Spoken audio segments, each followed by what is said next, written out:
suggests that there's something to explore, right? When it comes to faith, we don't know everything. None of us know everything. We're exploring. We're being intentional because we want to grow.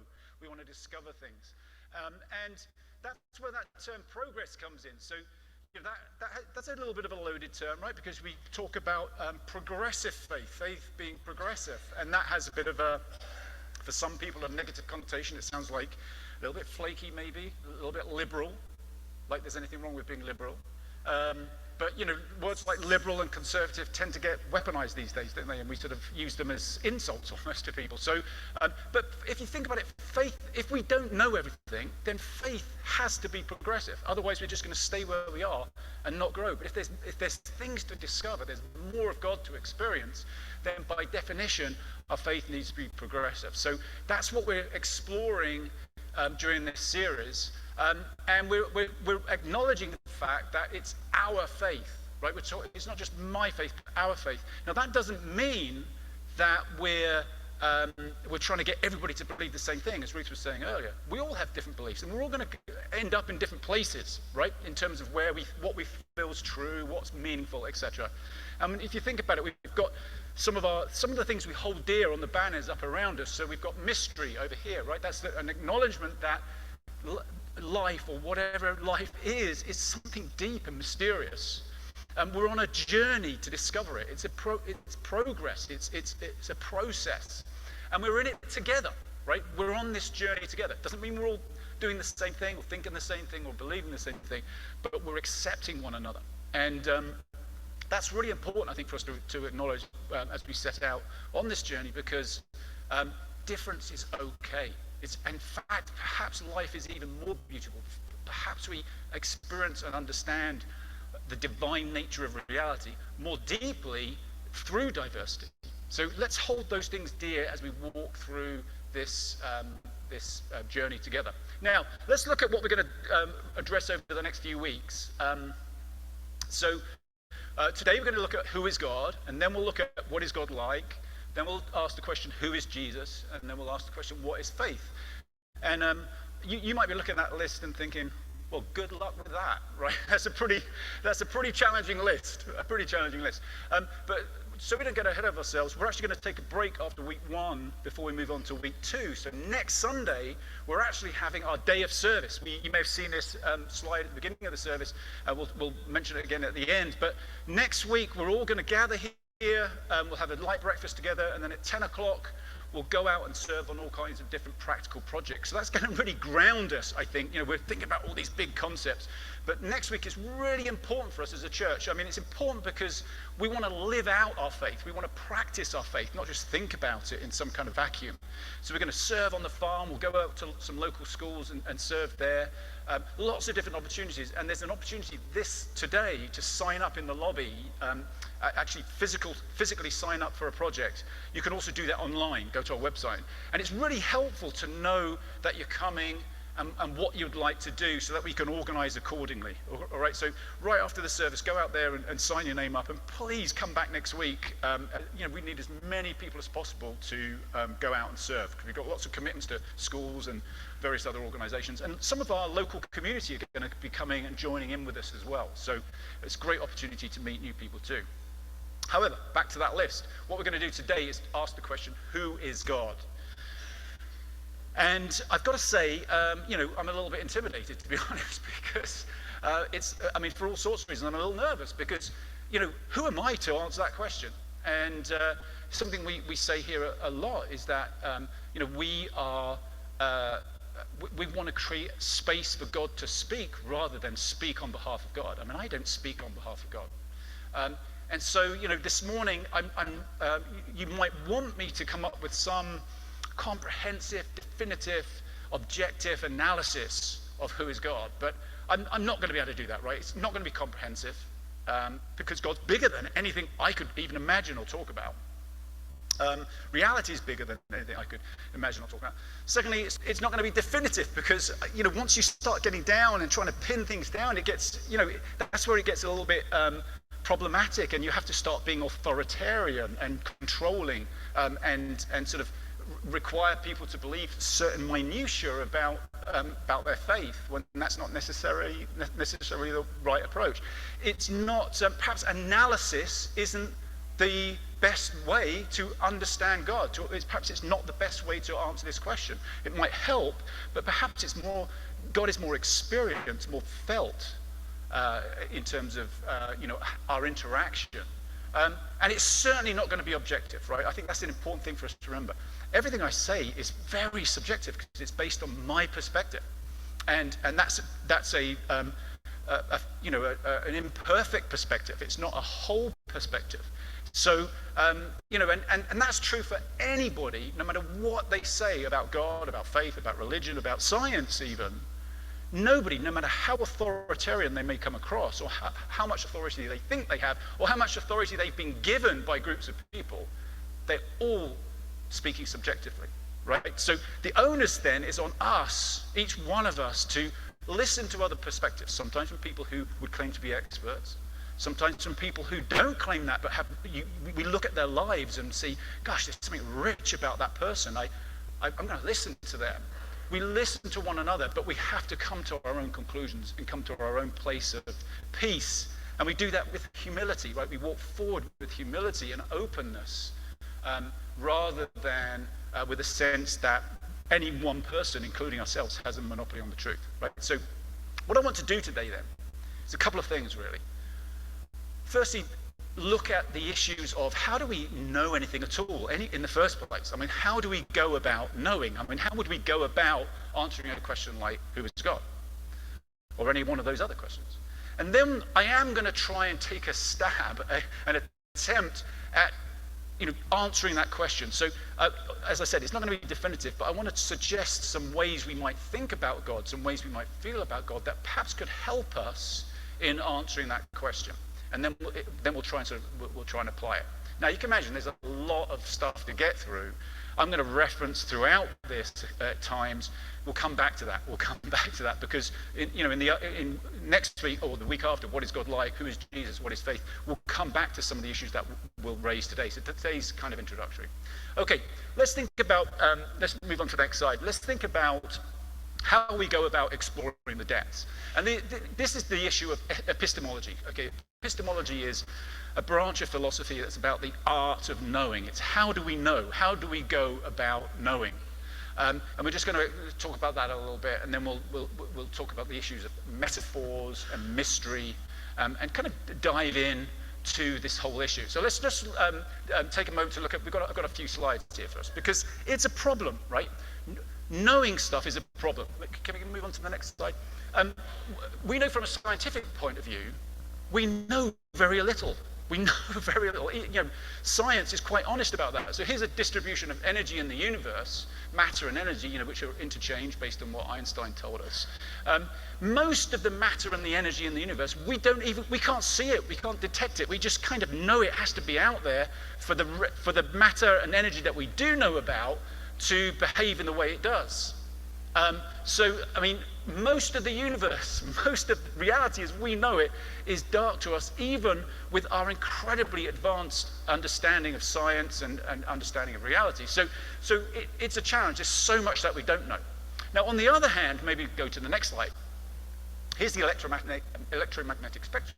Now, we all know that we only see and perceive a certain part of the electromagnetic spectrum. That's why light. We see the people. We see, matter because of the light that's reflected from it or emitted from it. And our perception is a very narrow bandwidth. However, we have, and this is the beauty of exploration, we've discovered the fact that there are X-rays in this room and radio waves, etc., etc. We've learned more about the universe through effort, through exploration, through progress, right? Being progressive and trying to understand more about our reality. So that's good news. But always we've got to remember is that our perceptions are somewhat limited, but we can grow, we can move forward. Now, there's also a bit of a challenge in that sometimes what we perceive to be true, sometimes what we think we see, what we think we understand, turns out not to be true. So here's an example. quick question. How many triangles do you see there? Anybody want to take a stab at that? How many triangles are there? None. Yes, that's true. That's true. Now, I've showed this picture before, so I don't know whether, I've given the answer away before, but there aren't any actual triangles. If you see, so there's incomplete triangles all over the place, but we perceive those triangles. We see them, right? Because our brains are sort of connecting the dots, but so we think there are multiple triangles there, or that could be one understanding, but actually there aren't any. Now, the opposite is true as well, that we see things that don't, or we think certain things are untrue, and it turns out they are true. So here's another example. Are those lines parallel? I've showed this one before as well. Yes, they are, but they don't look it, do they? If you actually measure everything, those are parallel lines. They just don't look it. So, it means we have to be really careful about this and be open to the fact that we've missed the point. We've seen things that aren't there, or we haven't seen things that are there. Here's another example. Is that cat walking upstairs or downstairs? Who thinks it's walking upstairs? Just instinctively, okay? Who thinks it's walking downstairs? Okay, so in this room, I think we all agree it's a cat, right? We're all on the same page about the cat, and there's probably some stairs there, but we can't agree on whether that's coming down or up. Now, in terms of church history, and I don't mean this glibly, but we've burnt people at the stake over that kind of issue, right? The people who say the cat's walking downstairs, no, it's not walking upstairs, and we go to war and we kill people. We've done that as religious people, not just Christians, but all kinds of religious people. What if we just agreed it's a cat on the stairs? Can we agree about that? Yes, we've got something in common. And also, you think it's going upstairs? You think it's going up? I'm interested in that, because I kind of see it going down. So let's talk about up and down. And is there something we can learn from one another through that diversity of perspective, through that diversity of opinion? And could it be that actually truth isn't necessarily all that easy to define, and it's a little more ambiguous and a little more open and inclusive and more beautiful as a result?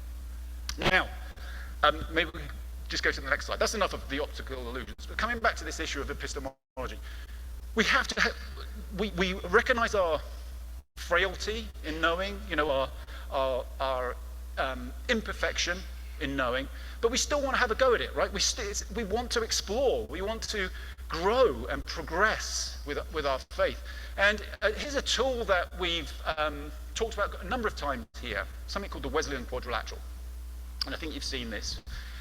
This is Wesley, who was an 18th century priest who actually started the Methodist movement. He didn't invent this, he didn't come up with this, or call it a quadrilateral. That happened sort of after his death. People took some of his teachings and recognized that this was his way of trying to help people look at reality.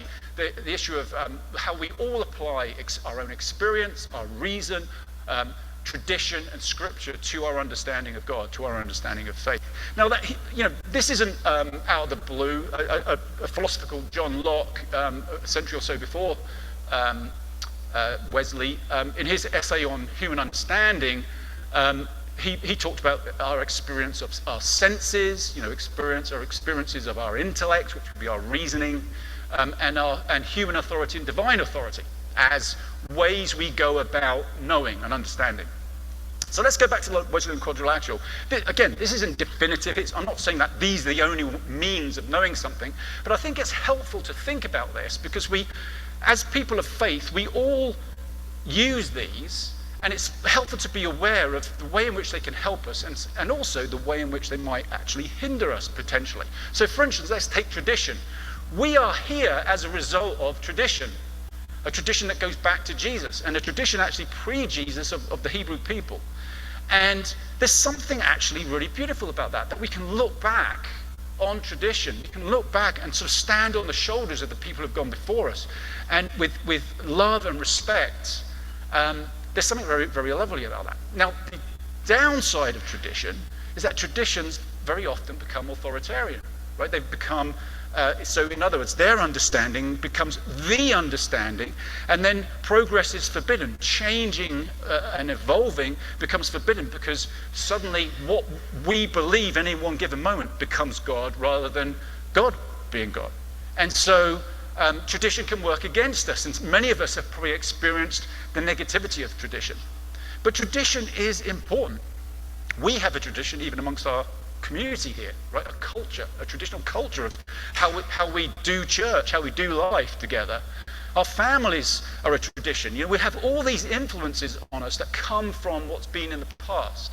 And there's something, I think, as I say, really good about that. There's something, for instance, that is helpful in that no one person, me least of all, gets to say, here's what's true. That's a community enterprise, right? We need to listen to one another and share, and there's something beautiful about it. I think the problem with tradition is when it becomes authoritarian, and it has a tendency to that. And we need to constantly guard against that, right? So we try very hard here not to be authoritarian. That makes us, for some people, a bit too loosey-goosey, right? Almost feels like anything goes. Well, no, that's not true, but we're trying hard not to be. I don't want you, for instance, to be or do or say or believe anything just because some person who's been delegated authority in this community says so, but rather that it will come from our own selves and our own interaction with God. We can see, I think, how reason helps. We don't want to switch our brains off when we walk through that door, right? Just because we're in church doesn't mean scientific reality goes out the window.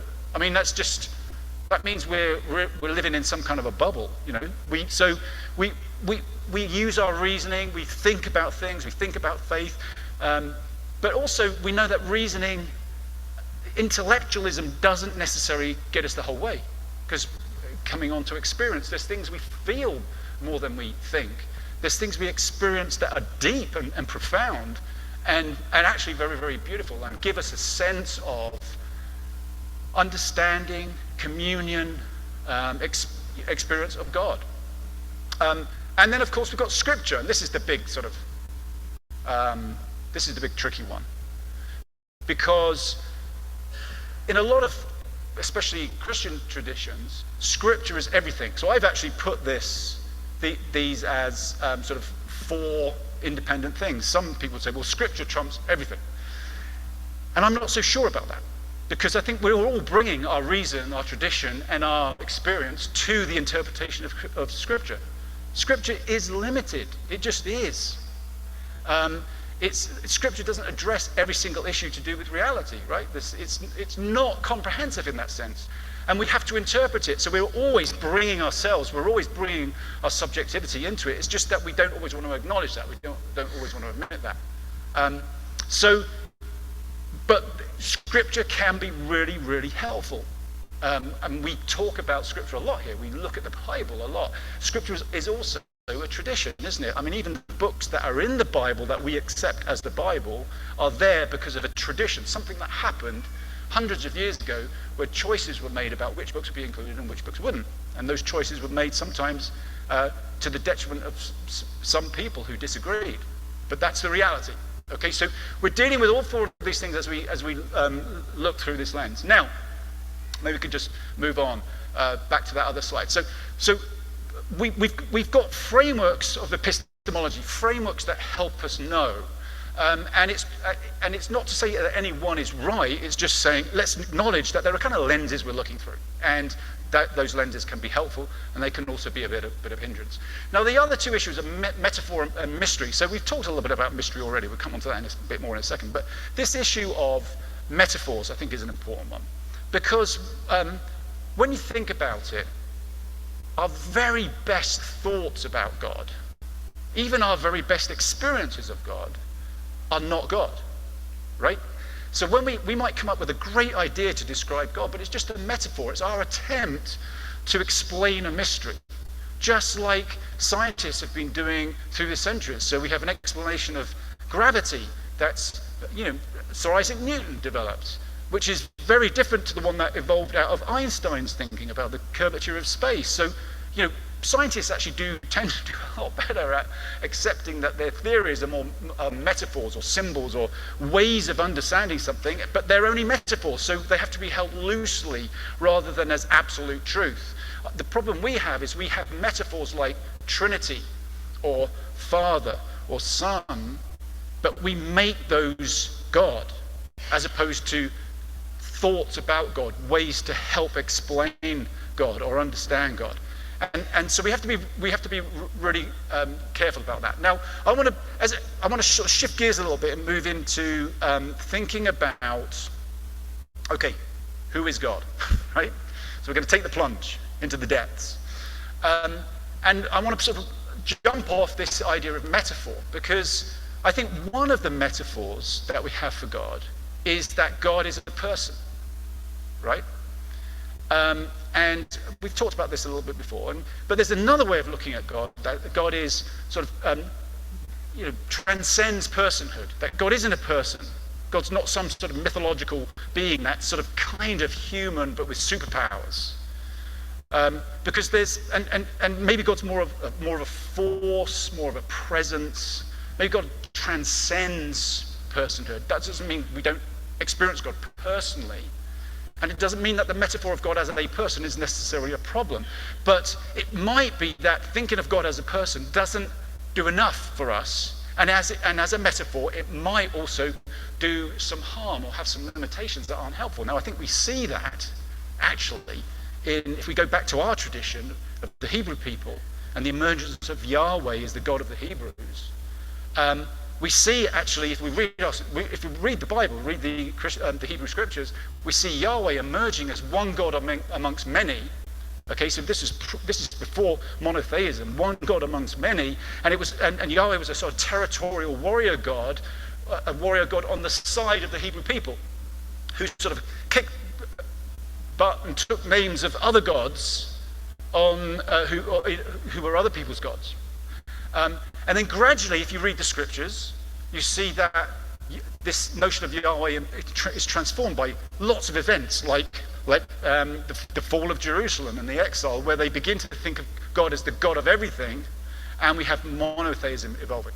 The problem with that sort of anthropomorphic projection of God as a person is that we project a lot of our, potentially at least, we project a lot of our human dysfunction onto God. So God says, I'm on your side, you're the good guys, I want you to go over to that area over there and kill everybody and take over their land. That seems a bit dysfunctional to me. I don't know about to you. I don't think that's something, I'm not sure I'd really honestly want to follow a God like that. So here's some of the challenge we have with Scripture. So how do we interpret it? How do we make sense of that? Because if I recommended that to us today, I think I should be appropriately locked up, because that's just so wrong. But how we think about God is really important, because it can cause us to treat people a certain way, cause us to think about ourselves a certain way, for good or for bad. So it's really important. So we need to think a little bit about our metaphors. Now, there's something beautiful, though, and we're going to look at a scripture in Exodus chapter 3, where we get this story. There's something beautiful about the God of the Hebrews, because the Hebrew God was very different to the other gods. This was also a compassionate, tender-hearted, loyal God, a God that was committed to people, not just happy-go-lucky and win some, lose some, capricious, changing mind all the time. There was something very, very lovely about this God. Something also very mysterious. So here's where the God of the Hebrews is revealed to the people. And it's the story of the burning bush. Moses is out in the wilderness. He's looking after sheep. This bush catches fire. God said, I've just looked at the clock and I've got 5 minutes left. I better speed up. God said to Moses, I am who I am. Hang on. Can we go back a little bit to... is this the beginning of the scripture? Yeah, great. So burning bush, Moses goes over and we get the voice of God speaking. God says to Moses, I am who I am. This is who you are to say to the Israelites. I am has sent me to you. We'll just leave it there. Because Moses is saying, look, you're sending me to go to Pharaoh. Who should I say you are? And God self-names, I am. And that term, I am, in the Hebrew is rooted in and very similar to the term that became used for God. We say Yahweh, but actually the name was viewed to be so mysterious, so holy, that it was never actually spoken. And it's often represented with the consonants YHWH, in a sense out of respect for the sacredness of that name. This is, I am, this is being, right? This is God saying, if we want to know who is God, God is. It's a verb. God is a verb. God's not a noun. This is a verb to describe God. So God is. Now, what do we mean by that? God is being. It transcends any person. God is being itself. I think that's what we get from this text. Okay, I'm not just trying to make that up, but God is being. In other words, God is life. God is, but not just biological life. God pre-exists biological life. God is. God is existence, if you like. And now we're beginning to think more abstractly, of course, and it's more concrete to think about a person. It's a little harder. But if we think about God as being, just fundamentally as being, then we're kind of part of that. We're in that. It's not like there's a God who's a person that we've got to try and persuade to do things for us or to persuade to like us, but rather God just is, and we're in it all. We're part of this being. We're part of this existence. Now, a chap called Rudolf Otto made a statement in what's become a very famous book called The Idea of the Holy. He said, God is a mysterium tremendum et fascinans. And when you use Latin, it just makes you sound a whole lot more intelligent, right? So, now, what does mysterium mean? Pretty easy, right? So God is a mystery, if you like, a mysterious, a tremendous and fascinating mystery. And so, in other words, God is this deep mystery that's both fascinating or alluring, attractive, sort of, perhaps, a mystery that is the longing of our hearts, the longing of our hearts to be one with. But it is also a tremendous mystery. It's an awe-inspiring mystery, and it's kind of this. I'm paraphrasing Otto here, and doing him a great disservice, but it's this awe-inspiring in both a scary way as well as a whoa kind of way. It's like it's plumbing the depths of reality. A little bit like it says in the Psalm, maybe we can put that one up. Where can I go from your spirit? Where can I flee from your presence? If I go up to the heavens, you are there. If I make my bed in the depths, you are there. So, we'll just leave that there. There's the depths of life, the depths of reality, the depths of being are kind of scary in a way, because what if we plumb the depths and we don't find God? Or what if we plumb the depths and we find God, and then there's consequences to the reality, consequences to what we encounter? Do we really want that? So there's this notion of, when we think about God, God is being, next slide, and God is depth. That being is deep. That sense of being is deep. I think we intuitively know this because we experience life that way, or we can. We can experience life as shallow. We don't plumb the depths. Or when we think about it, think about nature itself. There's a depth of beauty to nature, but there's also a complexity to nature that we discover more and more. It's made, what we see is made up of molecules and atoms, and then we go subatomic, and then we get into the quantum world. There's a depth to it that's just profound and probably endless. And the same when we go the other way, when we go out, as we were seeing some pictures earlier of the universe, we go out into the universe. There's a depth to reality. There's a depth to you and me. We're complex beings, psychologically, emotionally, socially, spiritually. And we can just live on the surface, or we can feel life at its depth. In our relationships, we can keep things here, or there's a longing to go deep, isn't there? And to experience the joy and the pain and the loss and the sorrow and the ecstasy of life, of life through relationships. Same in our societies, same in the fact that we experience that depth through story and art and music and poetry.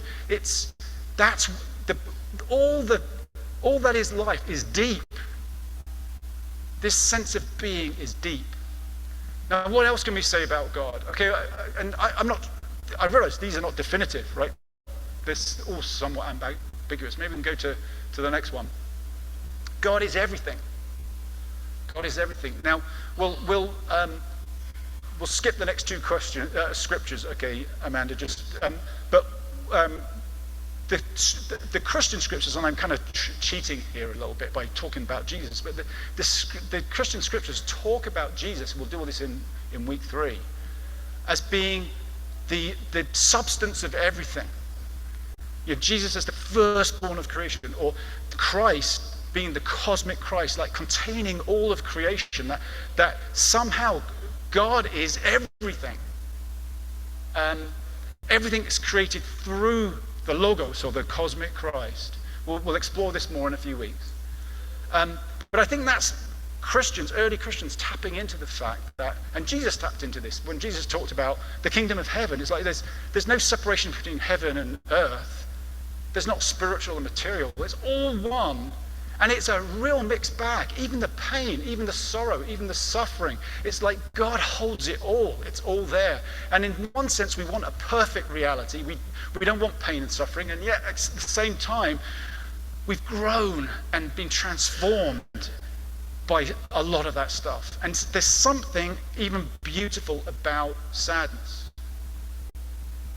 As Gandalf said at the Grey Havens, I do not say do not weep, for not all tears are an evil, right? So God is everything. And then that everything, and we'll get onto this next week, maybe look at the next slide. God is being, that being is depth, that depth is everything, and that everything is love. The very fabric of the universe. God is love. Let's look at that scripture. Dear friends, let us love one another, for love comes from God. Everyone who loves has been born of God and knows God. Whoever does not love God does not know God, because God is love. We looked at that whole book just a few months ago. Now, again, I think here's a great example of scripture saying something that rings true for us. The early Christians seem to tap into this thing that it's not just that God is loving. When we think who is God, it's not like, oh, God's a person who's loving. No, God is love. God is being. God is depth. God is everything. And that everything is love. We are part of that love. We are part of that everything. We are part of that depth. We are part of that being. We're immersed in it. We're made of infinite love. And we long for infinite union with infinite love.